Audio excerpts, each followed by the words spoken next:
एखन एकटा कोबर गीत सुना रहल छी। सब केओ हमर चैनल के लाइक शेयर सब्सक्राइब जरूर कऽ कऽ आशीर्वाद देव। धन्यवाद।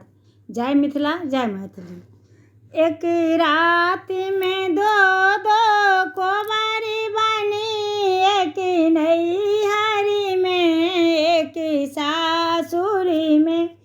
एक रात में दो कोबारी बनी, एक नैहरी में एक सासुरी में। नहीं रे के कोबारी में बिजली जरी, सासुरे के कोबारी में लैंप जरी। नहीं रे के कोबारी में बिजली जरी, सासुरे के कोबारे में लैंप जरी।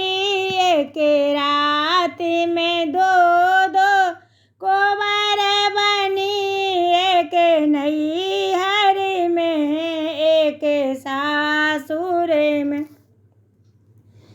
नहीं रे के कोबारी में आम खरी, सासुर के कोबारे में सास खरी। नहीं रे के कोबारी में आम खरी, सासुर के कोबारे में सास खरी।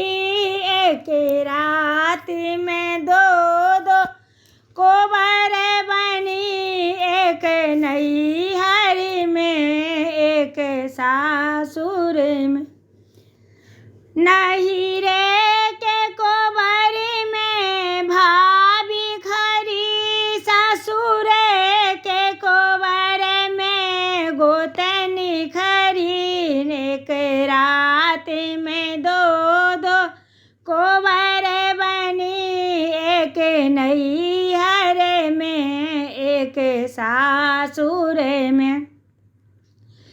नहीं रे के कोबारी में बहन खरी, सासुर के कोबारे में ननदी खरी। एक रात में दो कोबार बनी, एक नैहर में एक सासुर में।